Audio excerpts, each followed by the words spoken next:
What you are seeing on the screen right now is the broad classification of numbers. And what might surprise some of you is that there exists a category called imaginary numbers. But don't worry, you don't have that in your syllabus this year. You'll learn that later in grade 11. So, for the time being, let's stop imaginary numbers and let's get real. Real numbers are further categorized as rational numbers and irrational numbers. Now, what are rational numbers? Any number that can be expressed as fractions where a and b are integers and b not equal to 0 are called as rational numbers. इसको simple words में समझते हैं। कोई भी number जिसको तुम fraction form में express कर सको, इसका मतलब ये है कि वो नंबर नेसेसरी नहीं है कि ऑलरेडी फ्रैक्शन फॉर्म में होगा। अगर कोई भी एक नंबर को तुम फ्रैक्शन फॉर्म में लिख सको, मतलब न्यूमरेटर और डिनोमिनेटर फॉर्म में लिख सको, तो उसे हम रैशनल नंबर बोलेंगे। Let's see the example. जब हम टेबल देख रहे हैं तो रैशनल नंबर में वी हैव नेचुरल नंबर, मतलब ये टेबल बता रहा है कि all natural numbers are rational numbers. Now what are natural numbers? Normal counting numbers that starts from 1 are called as natural numbers. Let's see जो definition हम लोग ने पढ़ा था वो इस पे एप्लीकेबल होगा कि नहीं। So let me take an example of natural number. So let me take a number 5. Now can I write 5 into fraction form? Yes, I can write it as 5 upon 1. 5 upon 1 is still 5. इसका मतलब ये है I can express 5 into fraction form. That is the reason by definition we get natural numbers are rational numbers. Now what are whole numbers? Numbers that starts from 0 are called as whole numbers.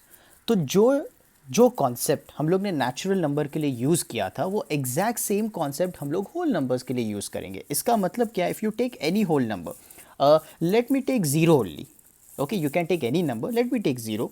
Can I write 0 into fraction form? Yes, I can write it as 0 upon 1. मतलब 0 upon 1 is still 0, so I can express 0 into fraction, which means all the natural numbers are, all the whole numbers are rational numbers. Then we have integers. What are integers? Negative numbers, all the negative numbers, 0 and positive numbers are called as integers. Simple term में अगर whole number को थोड़ा और expand कर दो, मतलब whole number में अगर तुम नेगेटिव नंबर्स को डाल दो तो हम लोग उसे क्या कहेंगे? Integers. Now let's take an example of integer. Let me take -7. Can I write -7 into fractions? Yes, I can write it as -7 upon 1. It's still -7, right? तो इसका मतलब क्या हो गया? -7 या integers are also rational numbers because they can be expressed into fractions. The next category is fractions. Obviously, all sorts of fractions, whether negative fractions or positive fractions, they are already written into fraction forms. मतलब वो by default rational numbers हो जाते हैं। The next category is others. अब actually ऐसी कोई category होती नहीं है, ये मैंने खुद बनाया हूँ ताकि तुम लोग समझ सको कि और इसके अलावा जैसे नेचुरल, होल, इंटीजर्स और फ्रैक्शंस के अलावा और कौन से टाइप के नंबर्स होते हैं जो रैशनल होते हैं।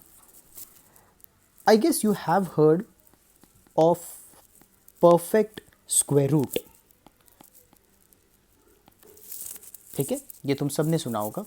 एग्जाम्पल, इफ आई से √4, what is √4 equal to? 2. And we have already seen that 2 is a natural number. Now all the natural numbers are rational numbers.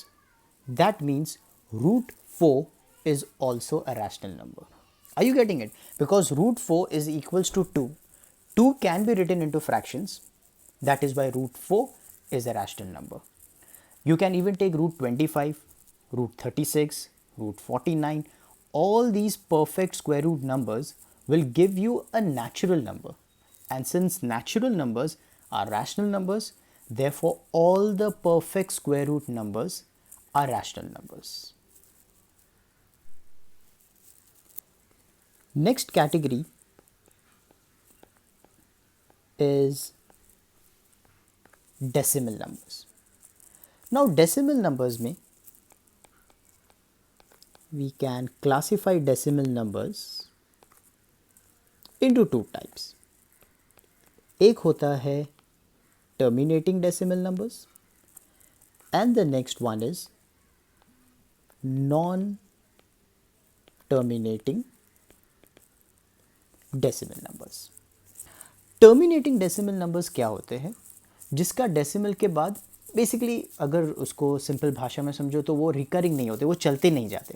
Example, if I tell you 2.5, correct, ये number रुक गया 2.5, इसके आगे और कोई digit नहीं है, तो ऐसे डेसिमल नंबर्स को हम लोग बोलते हैं terminating decimal numbers. Now can this 2.5 be written into fraction form? Yes, I can write this thing as 25 upon 10. It is still 2.5. मैंने उसका मीनिंग चेंज नहीं किया. मतलब 2.5 को I can write it into fraction form 25 upon 10, which means 2.5 is also a rational number. Let me give you one more example. If I say 3.75, can I write 3.75 into fractions? Yes, I can write this thing as 375 upon 100, क्योंकि decimal के बाद दो digit है इसीलिए दो zeros मैंने डाल दिया.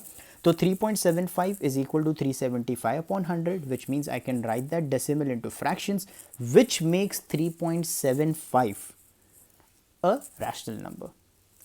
सो we can conclude from this example that decimal के अंदर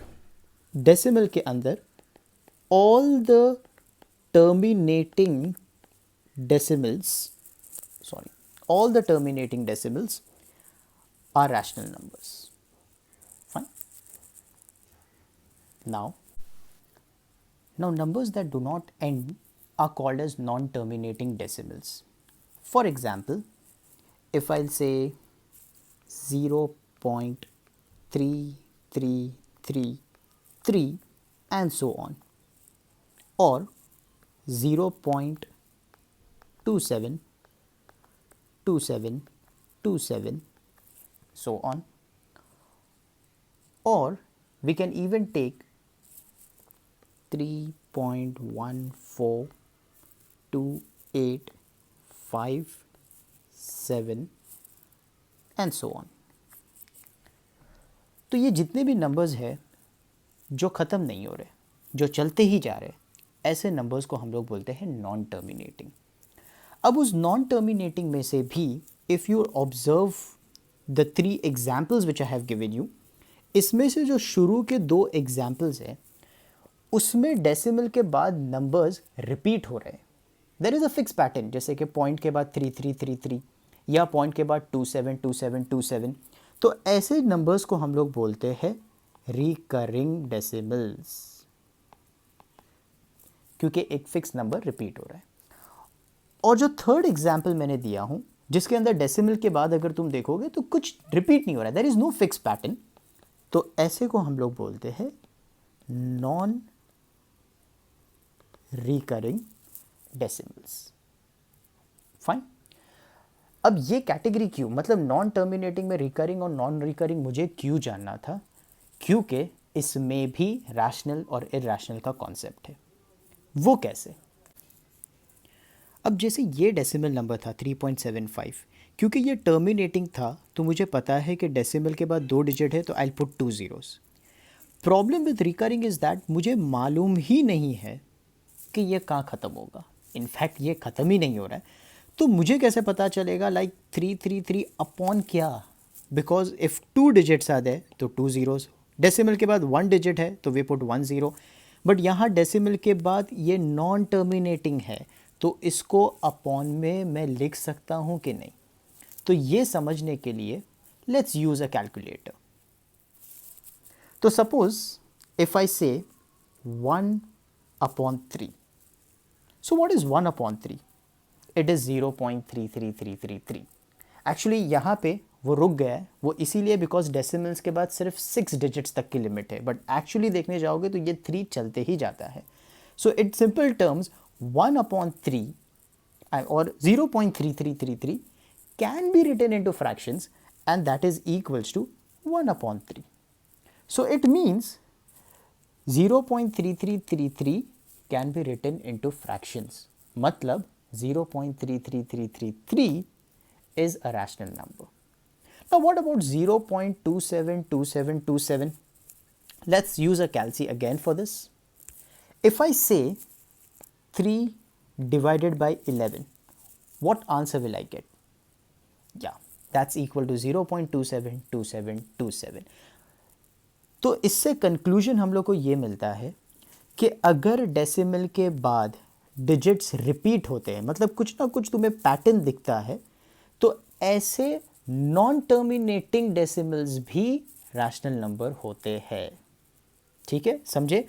तो मतलब अगर डेसिमल नंबर्स के बाद अगर तुम्हें एक फिक्स पैटर्न दिख रहा है, मतलब डिजिट्स रिपीट हो रहे, तो ऐसे नॉन टर्मिनेटिंग डेसिमल्स को भी हम लोग रैशनल नंबर्स बोल सकते हैं. ऑलराइट, तो इसमें इसका मतलब ये हो गया कि डेसिमल में नॉन टर्मिनेटिंग, और कोई भी नॉन टर्मिनेटिंग नहीं, रिकरिंग वाले ही, रिकरिंग वाले ऐसे नंबर्स को भी हम लोग क्या कहते हैं? रैशनल नंबर्स कहते हैं. ऑलराइट, तो इसका मतलब अगर ऐसे नंबर्स जो नॉन रिकरिंग है, मतलब डेसिमल के बाद अगर उसके डिजिट्स कुछ रिपीट नहीं हो रहे, मतलब कोई फिक्स पैटर्न नहीं है, रैंडमली कोई भी डिजिट शूट हो रही है, तो ऐसे नंबर्स को क्या बोलेंगे? तो ऐसे नंबर्स को हम लोग फ्रैक्शंस में नहीं लिख सकते, और क्योंकि ये नंबर जो हम लोग फ्रैक्शन में नहीं लिख सकते, उस नंबर्स को हम लोग कहते हैं इरैशनल नंबर्स.